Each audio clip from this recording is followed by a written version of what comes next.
Hi, I'm Tyler Kenny here with Randolph Charlatan and Bobby Kravitsky. And we're here to talk about the NFL Draft. So, first off, let's go, guys. Top 5 picks.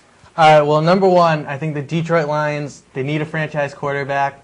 They're going with Matt Stafford. There's a lot of great quarterbacks coming out next year, but I don't see them waiting for that. I think they're going to go with Matt Stafford. I'm not going to argue with it. I still don't think they are completely sold on Stafford, so I wouldn't be surprised if they go with an offensive tackle, which is Jason Smith from Baylor.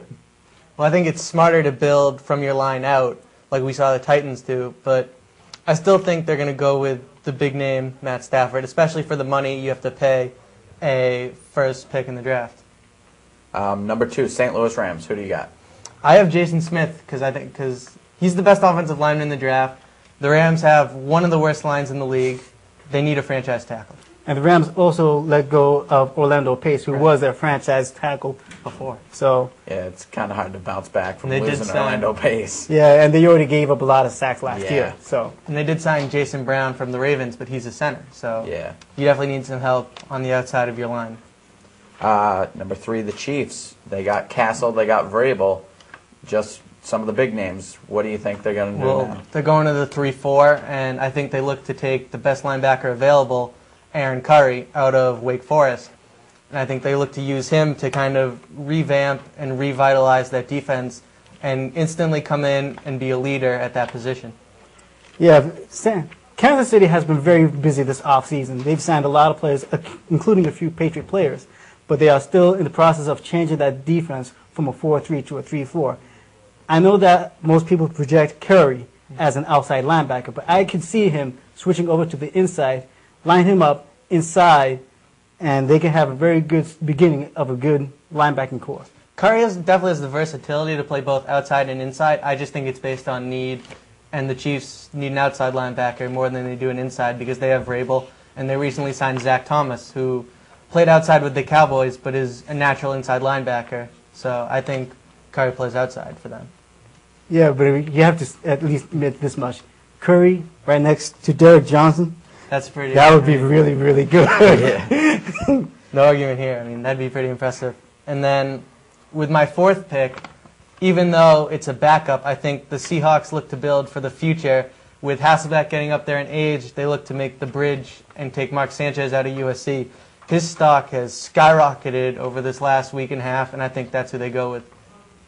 Yeah, he's a lot of teams. There's some teams out there that like Sanchez better than Stafford in this draft, and he has gone from about a mid-first round pick now quite possibly to the top 5. And I wouldn't be surprised if some people project him as a first pick overall going to Detroit. Yeah, I personally think Stafford is a less complete quarterback than Sanchez. Really, the only thing in Stafford's favor is the big arm, whereas Sanchez is much more calm in the pocket, and he's not as experienced as Stafford, but I think he's still a more complete, more refined quarterback than Stafford is. And it's hard to argue against a player coming from the football factory of USC. They constantly are pumping out pro-level players. Even Castle didn't even play a single down for them, and look at how he's turned out. So. Exactly. All right, let's go with your 5 pick, Cleveland Browns. Some people say wide receiver because of Dante Stallworth's troubles. And Braylon Edwards. Possible trade. Who knows? What do you guys got? Yeah, for a while, I did not have them taking a wide receiver, which would probably lead to Crabtree falling to the Raiders. I know they would love that. However, with the circumstances as of late, with the Stallworth sentencing and Braylon Edwards seems like he's on the move, I think they have to take Crabtree, and they need a number 1 receiver. I guess that could be a possible scenario, and I can understand the need. But I look at the fact that you have a new coach coming in, Mangenius, so he's called. We disagree. We didn't see that. We disagree in here. But I can see him trying to rebuild the defense, and I have him going with B.J. Raji. Now, a lot of teams will look at the fact that they didn't get a lot of sacks last year. That's right. So some teams think that Brian Orakpo might be the pick. I thought about it, and as much as I was waffling a little bit, but I went back to Raji just because of the fact that Sean Rogers is heard that Rodgers and Mangini aren't getting along very Yeah. well. He's asked for a trade. I- Raji is a rare talent. His stock has gone up as well. And finding a very high-end 3-4 lineman is harder than finding quality linebackers for a 3-4. So I think just because of the position he plays, he would be the pick. He would be the pick in Cleveland. Well, I think Raji's stock has kind of bounced around because of the drug test reporting, and at the same time, he's easily, hands down, the most talented nose tackle and defensive lineman, even for that matter, in the draft. However, I don't think Sean Rogers is going anywhere, and I think for the Browns to be confident enough to take Raji, they would have to trade Rogers before the draft or at the draft. I don't think there's enough time to complete a deal that they would feel comfortable doing. I think they'll take Crabtree, stick with wide receiver. All right, we got Patriots. They have 4 picks in the first 2 rounds. What do you guys think they're doing? I don't know if it'll be there, but I would love for the Patriots to walk away with Clay Matthews with that 23rd pick. Linebacker from USC. He's versatile, can play the inside and the outside. The Patriots like that. Stick him on the outside, and I think your 3-4 set is good to go for this year. He's someone who I think can come in and play immediately from day one. I agree with the position. I just don't agree with the player. I respect Matthews, and I know that Belichick coached his father in Cleveland, but I have my doubts about him being a good 3-4 linebacker. I think he'd be great in a 4-3, format, but as far as a 3-4 guy, he's not the guy I would look at. I have Clint Sinton, linebacker out of Virginia, as a pick for the Patriots. He comes from Virginia. Al Groh coaches there right now, so Belichick knows him. He's familiar with him. He would trust his evaluation of him. But Sinton is a proven linebacker that can get to the passer. He plays in a 3-4 in Virginia, and over the past 2 years, he has 19 sacks. So we already know that he can get to the quarterback. Matthews, while he did rush the passer, he didn't do it consistently, and his numbers show it.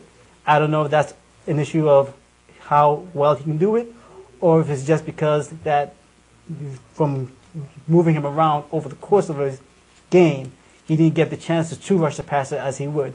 But if you want to go by numbers, it's hard to ignore Sinton's numbers over Matthews. Right. Well, I think also you have to consider that he played with Maliuga, who was used to blitz a lot, and even Cushing off the outside was used to blitz a lot. But Sinton, as good a player as he is and as good as his numbers were, I think he's going to fall even maybe to the mid-second round. That's where I have him going. So I don't see the Patriots taking a guy like that high at 23rd overall.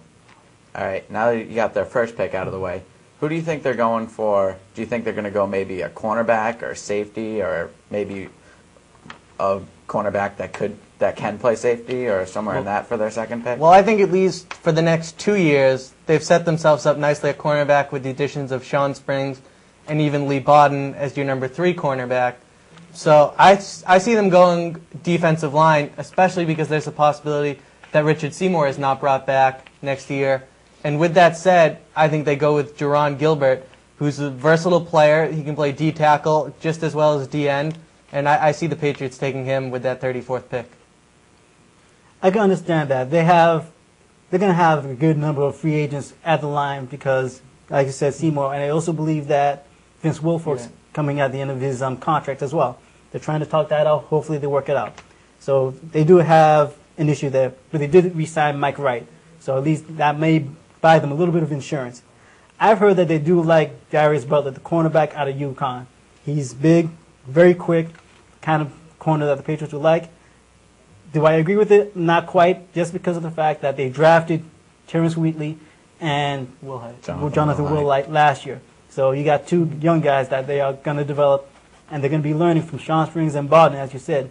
So I think the corner situation is very good. I don't rule out them drafting a running back because I think they might have run out of patience with Lawrence Maroney. He's done. He really is. I don't know what But else I think to someone do whose with him. stock rose tremendously last year, came out of nowhere, would be Ben Jarvis Ellis Green. And Jarvis Green Ellis. It's too long of a name to remember. All right, well, that's it for YSA's draft special. I'm Tyler Kenny. This is Randolph. Randolph Charlatan. and Bobby Kravitsky. Now let's kick it to Jeremy with the score update. All right, thank you very